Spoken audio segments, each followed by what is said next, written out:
G'day, legends. I hope that you are really well. We have a fellow legend here on Google Meets and everyone has been requesting me to have on, and it's just our schedules haven't lined up. But Dr. Richard Connolly, thank you for coming back on the show, mate. Good morning. Thanks for having me. Mate, just briefly, for those who haven't seen you before, can you just give a quick update on who you are and what you do, what your specialty is?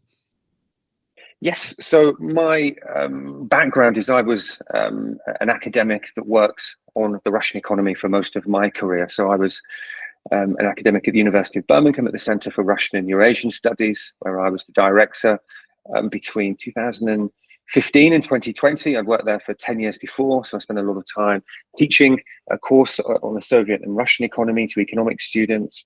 I also was a fellow at Chatham House in the Russia and Eurasia program. And then for the last 5 years, I have an independent consultancy and I retain positions at the Royal United Services Institute, RUSI. I've seen you, Willie, show some of their work on your shows. I'm a fellow there and a fellow at the Center for New American Security in Washington, DC. So, and I still do what I've done, what I did as an academic. I analyze the Russian economy, but within that, I've written a book, or I wrote a book about how the 2014 Crimea sanctions affected the Russian economy, and I've written some other books on other aspects of Russia's economy. I've also done a lot of work on Russia's defense industry and military spending. So lots of things that are in some way related to the Russian economy.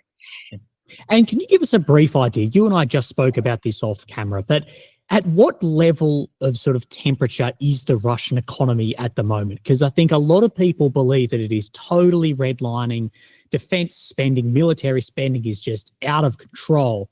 But then you and I spoke and it's not currently a total war economy, at least when we look at the percentage of money spent from the state into the military when we then look back at other great state wars of what the Soviets were spending or the Germans were spending or the Americans or the British.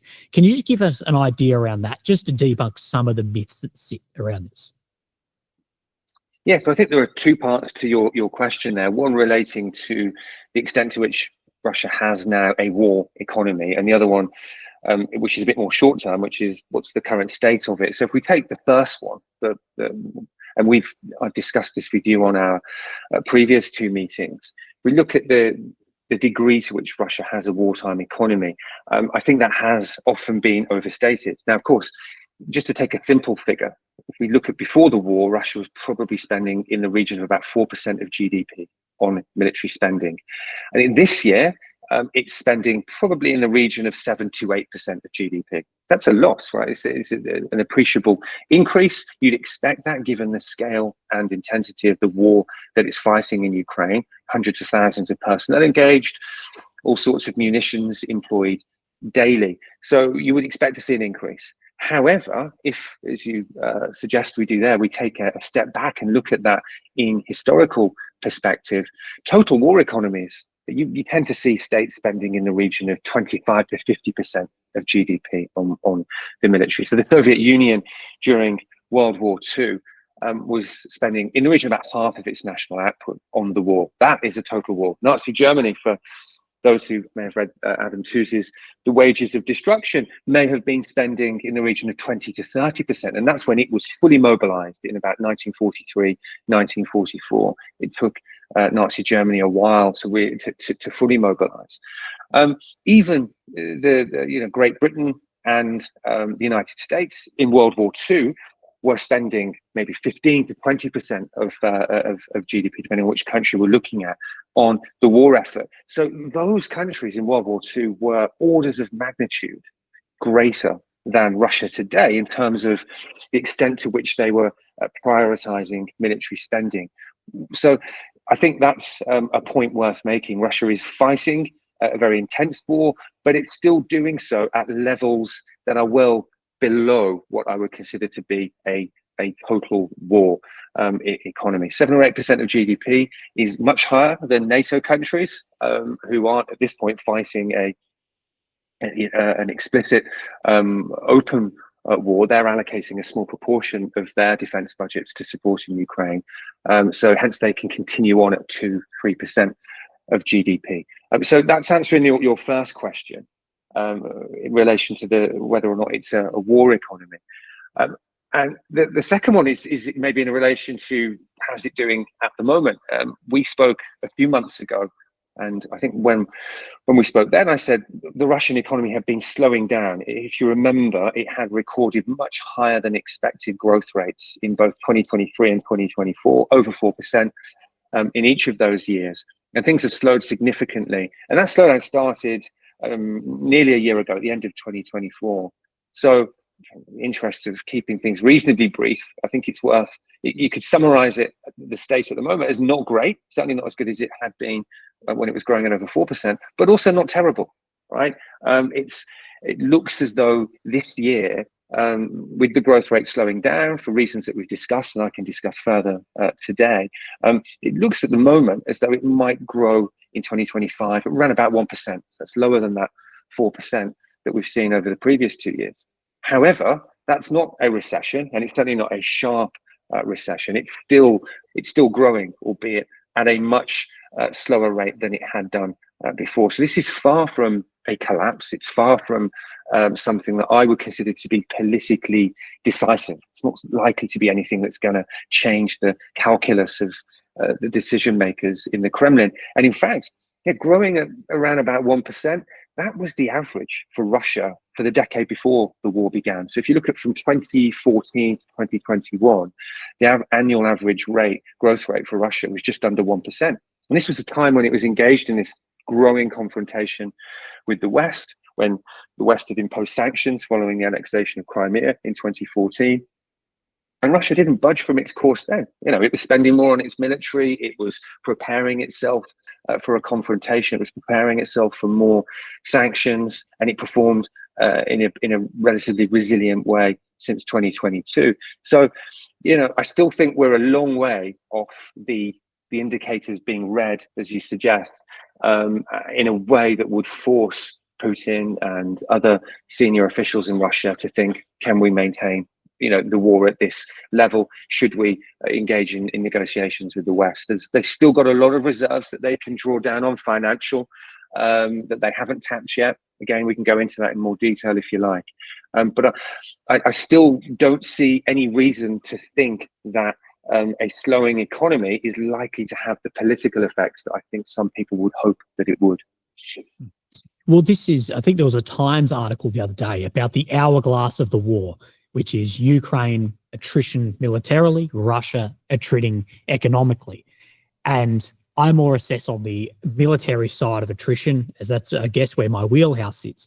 But on the economic side, speaking to guys like yourself or reading what I can, it seems that there is an idea amongst everyone that is shared that Russia still has a number of years at the current pace and potentially could increase the pace economically, which if we swing that across onto the military aspect, I would suggest that if the pace can continue or just sustain militarily the attrition rate at the front line of what we see moving, it's not going to hold on in that hourglass. You're going to see a fall off quickly. Do you agree that there's at least a few more years at like they can sustain this or maybe increase that pace? I think if we just look at in the end, wars are about how much resources a state can mobilize. And you're looking, as you say there, at the military side. So you're looking at the personnel that you can throw onto the battlefield. You're looking at the munitions that can be expended. From my perspective, as a defense economist, I look at what the fiscal resources that a state can mobilize. How much can it tax? How much can it borrow? And how much of those financial resources can be allocated towards what you need them to do on the battlefield. And so I'll share a couple of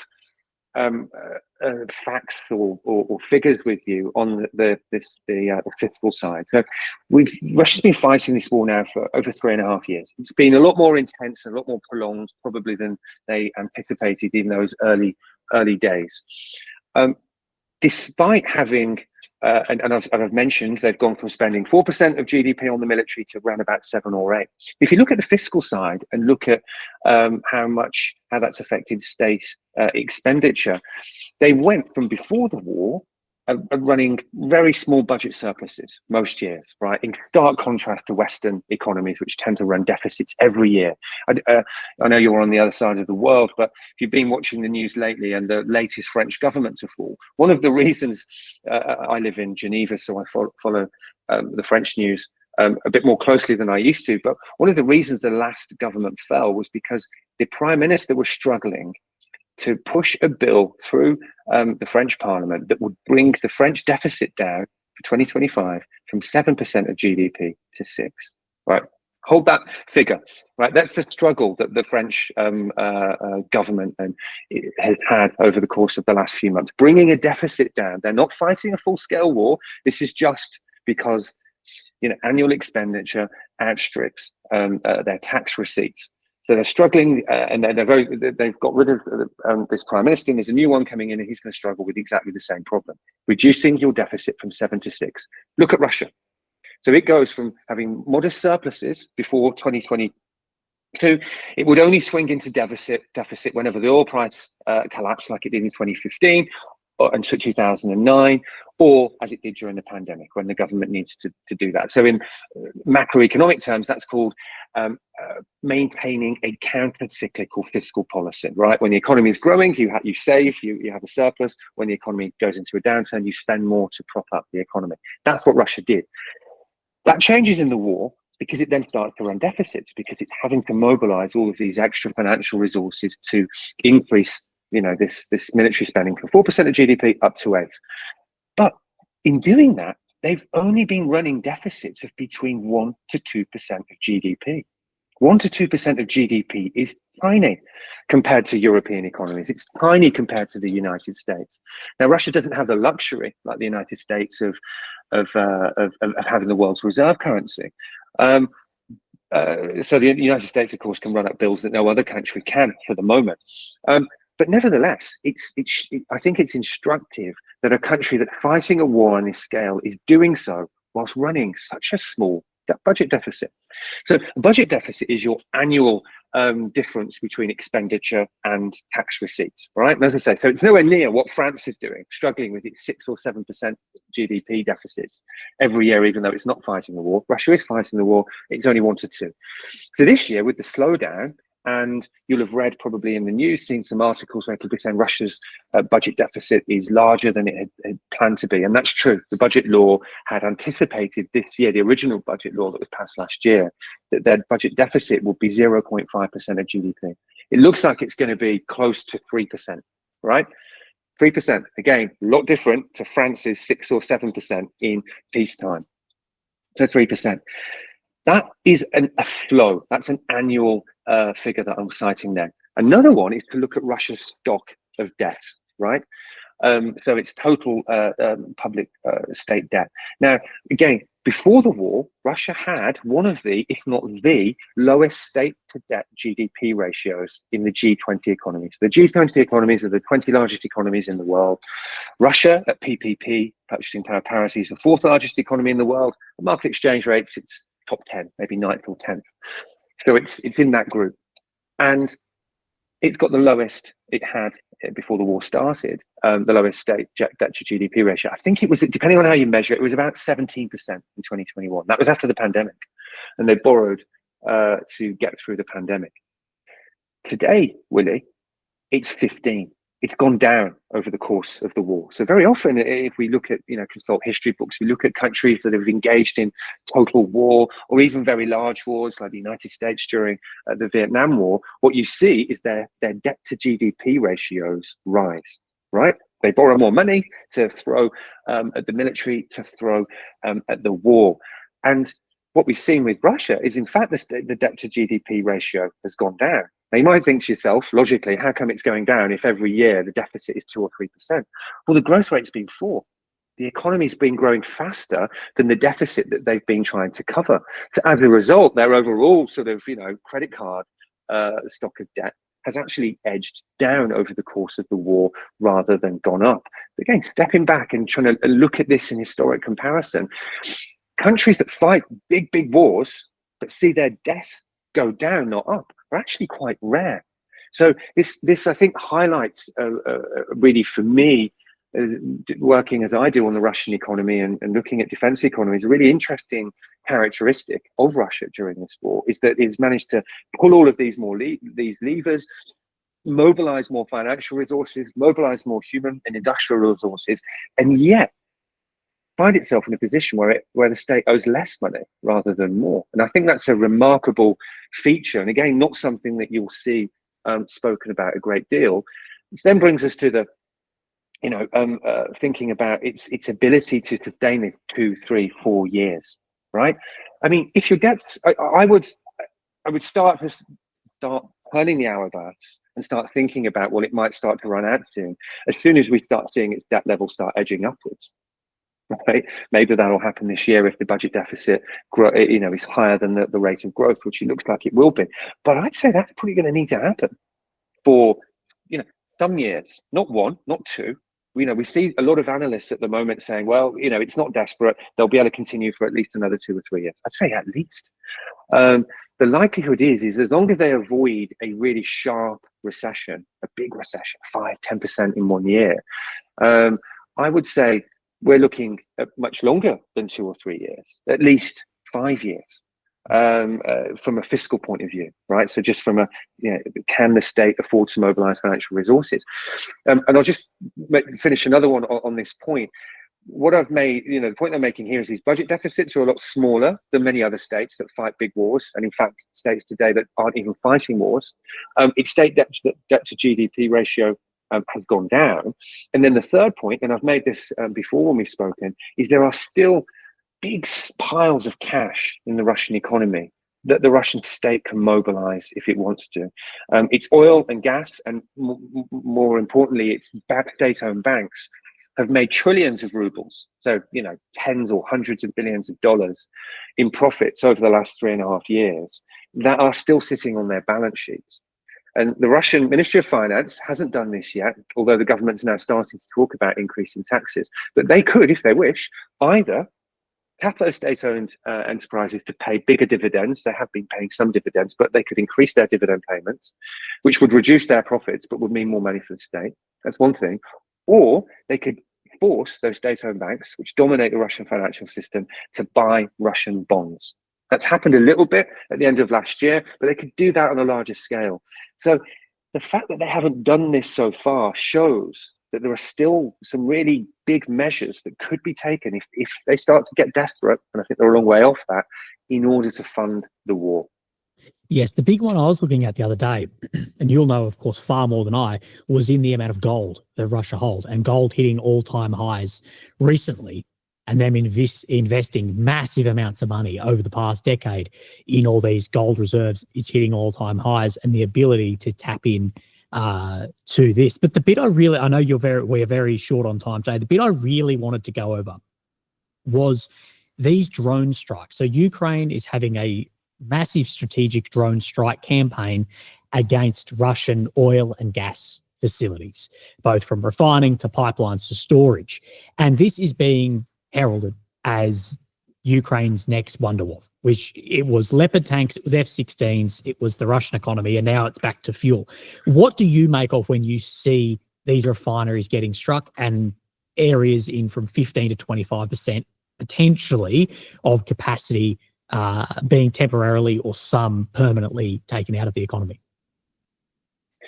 Good question. And I think when I look at that question, that issue, number one, first point is that I think the Ukrainian drone campaign is a more successful one than it was a year ago. If you remember, in 24, there was a similar type of campaign where they targeted refineries, and that also resulted in some temporary, not so much shortages, but it resulted in the Russian authorities having to put export bans in place for a few months on certain refined oil products. And the reason they did that was because that would increase the domestic availability of those fuel products and therefore keep prices low. So it meant that they'd have a bit less to export in terms of refined products, but the domestic market was amply supplied, and therefore there wasn't a spike in prices for domestic consumers or any physical shortages. So that was the 24 campaign. This one has been, I think, more successful. The Ukrainians have been quite canny in undertaking this campaign at a time when there was a lot of maintenance works being taken place on a lot of the ones that they've targeted. So this has meant that they did it at a time when it would exacerbate any any tightness that would exist in these different fuel markets.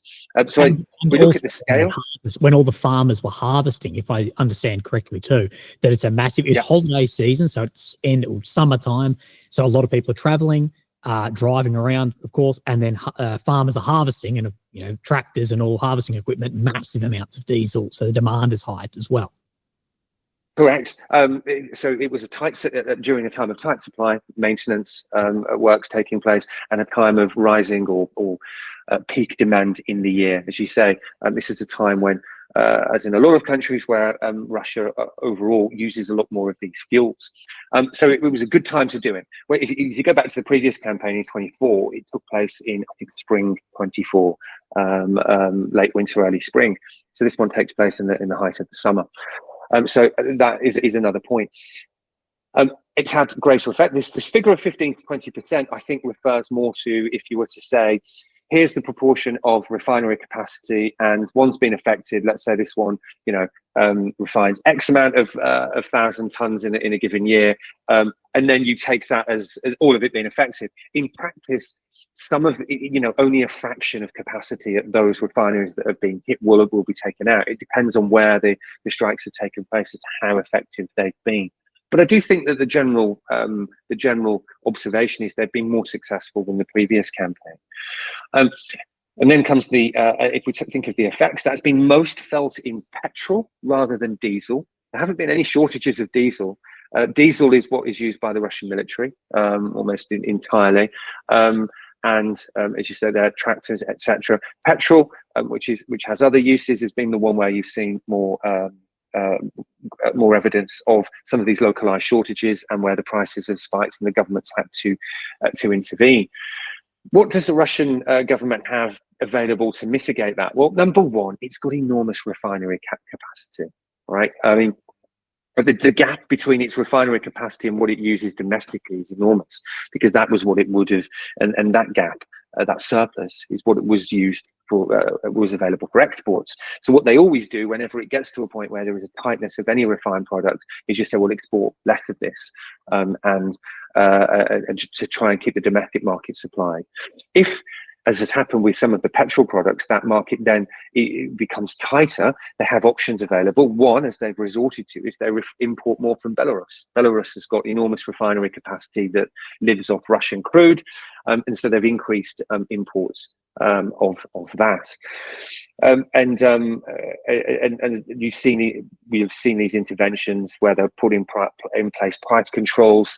The government's concern will be to make sure there aren't physical shortages and to make sure that the prices paid by the Russian consumer aren't much higher than what they usually pay. So they're going to avoid any social unrest. And so far, they've managed to do that reasonably successfully. With a few exceptions, there have been some regional parts of Russian, far in the Far East, some parts, I think in Crimea and elsewhere, where there have been some localized shortages. But generally speaking, the overall market is reasonably well supplied. The other aspects in which I think people hope this will have, or some people hope will have an impact on Russia, is that it will reduce revenues. But this, and I'll say the same that I said if we were talking about the 24 campaign here, if Russia has less refinery, it's refining less oil and exporting less, then what they'll do is just export more crude, right? And that tends to be more profitable. than refined oil at the moment. But what happened in 24 was that Russia increased the crude in response to this decline in refined products output, and oil revenues actually went up during that period, not down. They announced plans last week, I think, to export an additional 200,000 barrels a day of crude. Right, and that will somewhat related to the OPEC Plus agreement, where they're increasing crude output there, but also in response to this the damage that they're seeing on the refinery market. So, for all that it is having, the campaign is having a bigger impact than it had a year before. Again, I still think that that's relatively marginal. It's not going to do something to really disrupt Russia's fiscal position, really disrupt revenues. Russia's big problem with oil and gas, principal oil revenues at the moment, are related to the strong ruble. The ruble is so strong that when they sell oil and it's denominated in dollars, even if that exchange doesn't take place in dollars, it's priced in dollars. The dollar ruble exchange rate at the moment is too strong for for the Ministry of Finance. For most of the war, it's been much weaker than this, but the ruble's very strong at the moment, and that means that you buy fewer rubles for every barrel of oil sold, and that's been the big problem. It's not the drone campaign; it's the strength of the ruble, and that has meant that from most of this year, from late winter onwards, we're seeing lower oil related gas receipts than we've seen, at the previous stages of this war. Yeah, well, this is being held as that this is going to collapse the economy imminently. And what I've been saying is we're being told it was going to be an imminent collapse from the very beginning, and has been far more resilient than I think a lot of people had hoped. And the sanctions are having an effect, but it's not catastrophic. And I had very similar to what you spoke about with these campaigns of drones. I've said I think a lot of people, when they're looking and going, a drone has hit this facility, and they're just deducting 5% of oil permanently off. And I can't remember who I spoke to, but it was someone who works in the gas industry in Australia. And he said, at the end of the day, you're dealing with a facility that is dealing with highly flammable substance. So it's going to look dramatic when something explodes, but you're also trying to hit a facility that is built on purpose to try and reduce risk of fire too. So it will look dramatic. It'll look like the damage is massive, and then you may be able to actually get on top of this very quickly with these specific areas. So don't take just the fireball as all of this is now destroyed, XX, it's out of the economy forever. And even down to strategic bombing campaigns and their success throughout history can be marginal without then further actions on the ground also. Well, I completely agree. And again, I'd re-emphasize just how large Russia's refinery capacity is. It's massive, right? So that's the first point. So I agree with all of the points that your contacts have made there. And we're still talking about the long-range drones that hit the let's say 1,000 kilometers much further away from the Ukrainian border, still have relatively small warheads. So you're not going to just suddenly hit one and it's a 2,000 pound, the equivalent of a fab cab hitting a refinery. There's much smaller warheads, and unless they're hitting at exactly the right point that's going to cause maximum disruption, then a lot of the impacts aren't going to be quite as dramatic as people say. But your point then about strategic bombing campaigns, and wonder weapons, a couple of other points to add. Number one, with wonder weapons throughout this war, whether it be, I'm trying to think of real ones. Yeah, 16s and the Leopards were never anything like that. But if we think about HIMARS, which did have, quite a dramatic impact, certainly around Kherson in 2022, what you tend to see when any new system is deployed is the period where it will have maximum effects. You'll have had this as a soldier when you encounter something new, is in that first stage where you encounter it. And then you start to adapt, you take mitigating action, and that takes place on both sides, at a constant rate throughout a war. So if you were to graph the impacts of a new system or a new type of campaign, a new type of use of any type of capability, it tends to be at its maximum at the beginning, and then depending on the system, it declines over time. The other side takes adaptive measures, and I mentioned some of those that Russia's been undertaking in its refinery industry. The other point I'd add, and for those, let's say, who are hoping that this will have a decisive impact on Russia, is, well, think about Russia's missile and drone campaign on Ukraine, right? They have, certainly in recent months, been able to hit many more targets across, let's say, Ukraine's energy infrastructure, and they've been targeting that since since the winter of 22, with Garans, Shaheds, with cruise missiles, etc. And yet, although it has had periods where, you know, you'll see a city without electricity or with rationed electricity for a certain period of time, that sort of strategic campaign against Ukrainian energy infrastructure has not been decisive either.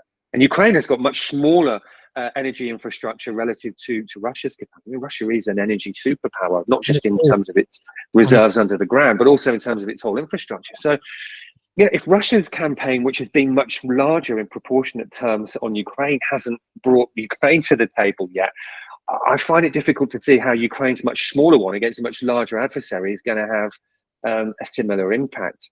And as you said, strategic bombing campaigns throughout history have rarely, on their own, achieved decisive effects, if ever. There's really no good examples of strategic bombing campaigns having a decisive effect on war. And I make this point all the time. It's a great point that you made, that if it was going to have a decisive effect, we would have seen Russia have a decisive victory very quickly. All the cruise missiles, all the drones, all scalable, not only the ability to use them, but also Ukraine is a much smaller state, so that everything, like they can reach out, and like Russia can reach out and touch, especially early in the war, with an Iskander or with a KH-101 or with a Caliber. They can target anything they want. They've got the range to do it. Unlike some of these other facilities in the far east of Russia that we still have not seen the range and capability to actually have a huge effect on. And I talk about this, that you need to apply a strategic effect both ways. And if Russia, with all the capability, the scalability, and the lethality of these systems, hasn't been successfully knocking this out, you need to apply that the other way, which with a much lesser force as well.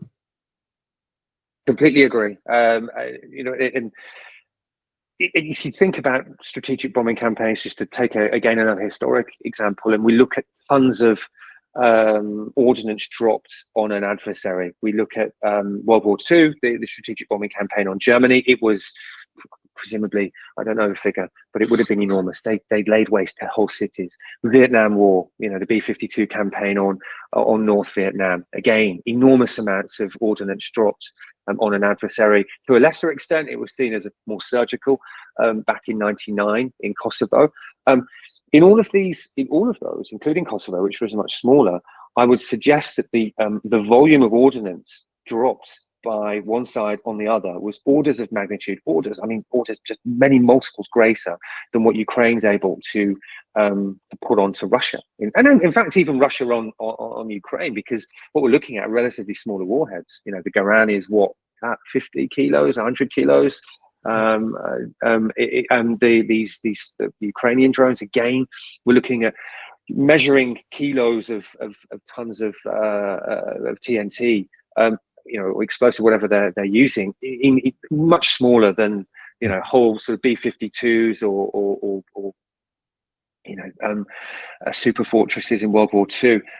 So if they didn't work, dropping as, you know, the sheer volume of ordnance on the opposing side that they did, how on earth are Russia and Ukrainians going to do this? Yes, they're more accurate nowadays sometimes, but also we're, for Ukraine and Russia, talking about sides that all also got their own more 21st century adaptive capabilities and countermeasures. So yeah, I think either side expecting that a strategic bomber campaign is going to produce decisive effects, or even close to decisive effects, I think I'd be highly skeptical. From a just looking at this as I do from a sort of an economic resource point of view, I just think that this is a drop in the ocean.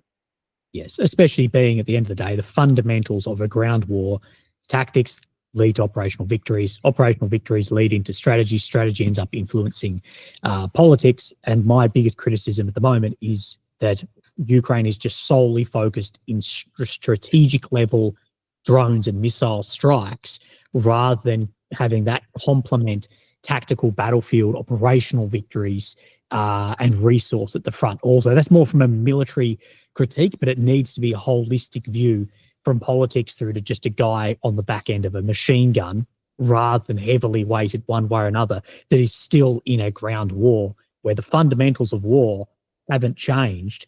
It's just had new weapons then evolved from drones, both short and long range. I think what I do is, sorry, just to support you on that point, it tells us a lot about what they have available, and that's why they're using it, right? So, is this from the position in Kiev? Is it that you've got also, enormous resources, but you're choosing to focus on a strategic campaign with drones? Well, probably not. I think it's necessity that is probably forcing that focus there. The resources that they have available, if they had divisions of, large numbers of brigades of mechanized infantry and close air support aircraft, etc., then you do it. Why is it that most, large parts of the front line are defended by drones and not so much men? Well, that points to probably a scarcity of manpower. This is something I know you discuss a lot. So just looking at it from a resource point of view, the fact that that's what they tend to be relying on tells us probably about what they have relatively more of and what they have relatively less of. From the Russian point of view, of course, they're doing both. They are, every day we're seeing, well, not every day, but each week we're seeing record numbers of Shaheeds and still large numbers of cruise missiles used, and cruise missiles and ballistic missiles used in the sort of nightly strikes, when the numbers are now rapidly approaching the point where we'll see 1,000 in one night. It was 800 twice. Well, it was 800 once this week and then 450 the week after. I know that includes the recon drones as well as the strike drones and the cruise missiles. But the point is the volume is going up. But that's happening at a time when they're also increasing the scale of on the battlefield as well. So that, again, what does that tell us about the Russians? Well, it tells us that they've got, not necessarily an abundance, but they've got a relatively high availability of resources, from aerial strategic campaign down to what you're using on the ground. And things that we're seeing, perhaps have another discussion about this. If we look at what they're producing on the military side, maybe this would be a discussion, because this is something that I do a lot of work on, is the defense industry. If you look at outputs, to the extent that we can discern it because it's classified, but there's still lots of information out there. Russia's producing more of many weapon systems than it's ever produced in the post-Soviet period. So it's doing that alongside all of this as well, and could well be, as some people are suggesting, building up reserves of of armor, unarmored units that could be used, at a later point, if and when some form of operational scale breakthrough takes place. So I think if you add all of that into one picture, tells us from a resource point of view about which country has the greater availability of resources and which one is suffering. Mate, I know we're short for time. Thank you very much for joining us, and we'll do this again soon, because I'd really like to discuss about like the Chinese, the panda bonds, which are getting released to some Russian companies, as well as India and a whole lot of that. Is there anything else before we part ways that has been burning, I guess, since our last chat? As you say that, I think that would be a good session to discuss. Would be the international dimension of this, the geo-economic dimension, who Russia's selling its oil to, and where it might be vulnerable in the future. If India could be persuaded not to buy Russian crude, what would that mean for Russia? Would it result in the collapse that a lot of people have been waiting for the last 3.5 years? The gas pipeline, the panda bonds, as you've just described. I think that international dimension could be would be a very useful discussion, because when you're trying to isolate a country, as the West has done over the last 3.5 years economically, that's bound to fail if a larger proportion of the world's economy continues to trade with the country that's targeted by sanctions. That's been one of the things that happened. Russia is still it's re-globalized rather than deglobalized as a result of the war. It still had a large number of countries, large economies. China at PPP is the largest economy in the world. US is second, India is third, and Russia is fourth. So 3 out of the top 4 are still trading with each other. Just as an example, to illustrate the importance of international alliances and geo-economic linkages. So perhaps that is one that that we could discuss in the future, because that is one of the reasons why the 18th, 19th, 25th sanctions package are unlikely to have the effects that maybe policymakers in Europe would hope. And it's also why, if the United States at some point in the next few months takes a different position, it could really disturb this equilibrium that we've seen since the war began. Mate, thank you very much. We always appreciate having you, and we'll definitely do an overall international effect to see where that goes. We look forward to your book coming out. I'll definitely make my audience aware when that does come out, because I know everyone's been asking all the time where you are. So Richard, mate, thank you so much for coming on. I really do appreciate your time. Thank you. My pleasure.